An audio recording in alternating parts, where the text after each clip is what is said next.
السلام عليكم ورحمة الله وبركاته.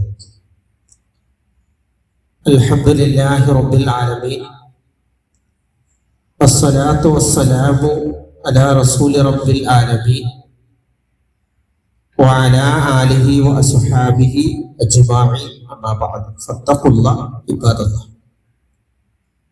وعن ابن عباس رضي الله عنهما قال رسول الله صلى الله عليه وسلم: أفضل الأيام الدنيا أيام العشر. متفق عليه. ബഹുമാന്യരായ മുഅ്മിനീങ്ങളെ, തഖ്വയോടെ ജീവിക്കണമെന്ന് ഉണർത്തുകയാണ്. ഇമാം ബുഖാരിയും മുസ്ലിമും റഹിമഹുല്ലാഹ് ഉദ്ധരിക്കുന്ന ഹദീസിൽ പ്രവാചകൻ സല്ലല്ലാഹു അലൈഹി വസല്ലമ പഠിപ്പിക്കുന്നത് ദുൽഹജ്ജ് 1 മുതൽ 10 വരെയുള്ള ദിനത്തിന്റെ ശ്രേഷ്ഠതകളാണ്. വിശുദ്ധ ഖുർആനിലും പ്രവാചക ഹദീസുകളിലുമൊക്കെ 2 10 ദിനങ്ങൾക്കാണ് പ്രാധാന്യം നൽകിയിട്ടുള്ളത്. അതിലൊന്ന് റമളാനിലെ അവസാനത്തെ 10ഉം, രണ്ടാമത്തേത് ദുൽഹജ്ജ് ആദ്യത്തെ 10ഉമാണ്. നാം ശ്രദ്ധിക്കേണ്ടത്, ആ ദിനങ്ങൾക്ക് ഖുർആൻ എന്ത് ശ്രേഷ്ഠതയാണോ നൽകിയിട്ടുള്ളത്, പ്രവാചക ഹദീസുകളിൽ എന്ത് മഹത്വമാണോ പറഞ്ഞിട്ടുള്ളത്, അത് അതുപോലെ ആദരിക്കുക എന്നത് തഖ്വയുടെ അടയാളമാണ്. നബി സല്ലല്ലാഹു അലൈഹി വസല്ലം പറഞ്ഞു: അഫ്ളലുൽ അയ്യാമി ദുനിയ, ഈ ദുനിയാവിൽ വെച്ച് ഏറ്റവും ശ്രേഷ്ഠകരമായ ദിനം എന്നത് അയ്യാമുൽ അശ്ർ, 10 ദിനങ്ങളാണ്. അപ്പൊ നബി സല്ലല്ലാഹു അലൈഹി വസല്ലമയോട് ചോദിക്കപ്പെട്ടു, ആ 10 ദിനങ്ങളിൽ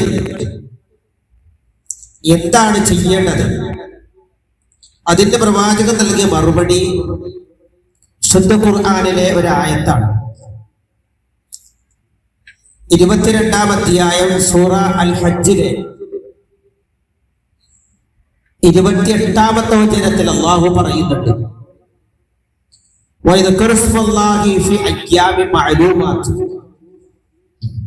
അറിയപ്പെട്ട ദിനങ്ങളിൽ അല്ലാഹുവിനെ ഓർക്കുക എന്നതാണ് ഈ ദിനത്തിൽ ചെയ്യാനുള്ളത്.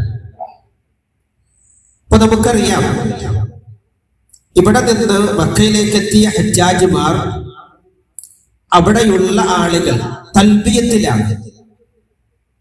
തൗഹീദിനെ സ്ഥാപിച്ചുകൊണ്ട് ശിർക്കില്ലാതെ ജീവിക്കണമെന്ന് പ്രഖ്യാപിക്കുന്നതിന്റെ തൽബിയത്ത്.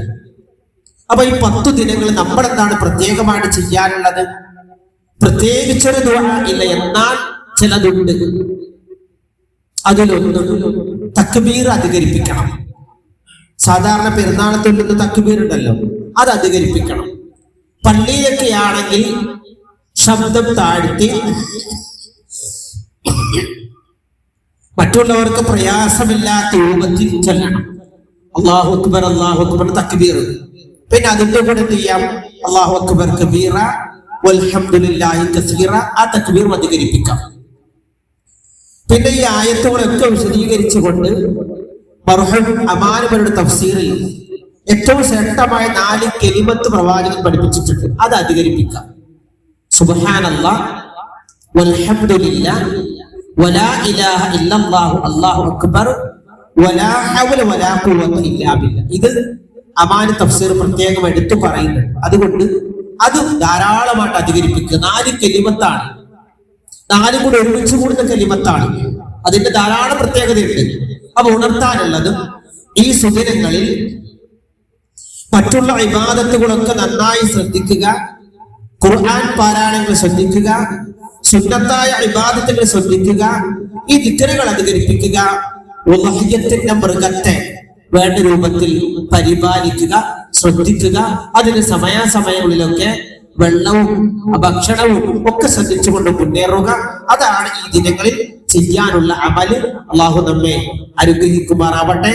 റഹ്മാനും റഹീമുമായ റബ്ബ് ഈ വർഷം ഹജ്ജിനെത്തുന്ന മുഴുവൻ മുഅ്മിനീങ്ങൾക്കും മഖ്ബൂലും മബ്റൂറുമായ ഹജ്ജും ഉംറയും നിർവഹിക്കാൻ തൗഫീഖ് നൽകി അനുഗ്രഹിക്കുമാറാവട്ടെ. നമ്മുടെ നാട്ടിൽ നിന്ന് ധാരാളം ആളുകൾ ഹജ്ജിന് വേണ്ടി പുറപ്പെടുന്നുണ്ട്, തയ്യാറാകുന്ന ആളുകളുണ്ട്, പോയിക്കൊണ്ടിരിക്കുന്നവരുണ്ട്. അവർക്കെല്ലാവർക്കും അല്ലാഹു ദീർഘായുസ്സും ആരോഗ്യവും ആഫിയത്തും പ്രദാനം ചെയ്യുമാറാവട്ടെ. അതിൽ ആഗ്രഹമുള്ള ആളുകൾ ധാരാളമുണ്ട്, നമുക്കിടയിലുമുണ്ട്. മരിക്കുന്നതിന് മുമ്പ് ഹലാലായ സമ്പത്തുമായി നല്ല ആരോഗ്യത്തോടു കൂടി ആ കഅബാലയത്തിലേക്ക് എത്തിച്ചേരാനും ഹജ്ജും ഉംറയും നിർവഹിക്കാൻ അള്ളാഹു അവന് ഇഷ്ടപ്പെട്ട ആളുകളുടെ കൂട്ടത്തിൽ നമ്മയെല്ലാം ഉൾപ്പെടുത്തി അനുഗ്രഹിക്കുമാറാവട്ടെ. നാം നിയ്യത്താക്കിയിരിക്കുന്ന ഉളഹിയത്തിനെ പരിപൂർണമായി തഖ്വയോടുകൂടി നിർവഹിക്കാനും പൂർണ്ണമായ പ്രതിഫലത്തോടുകൂടി അള്ളാഹു സ്വീകരിക്കുകയും ചെയ്യട്ടെ. ربنا تقبل منا انك انت السميع العليم وتب علينا انك انت التواب الرحيم. ربنا آتنا في الدنيا حسنة وفي الآخرة حسنة وقنا عذاب النار. رب ارحمهما كما ربونا صغارا. السلام عليكم ورحمة الله وبركاته. سبحانك اللهم وبحمدك أشهد أن لا إله إلا أنت أستغفرك وأتوب إليك.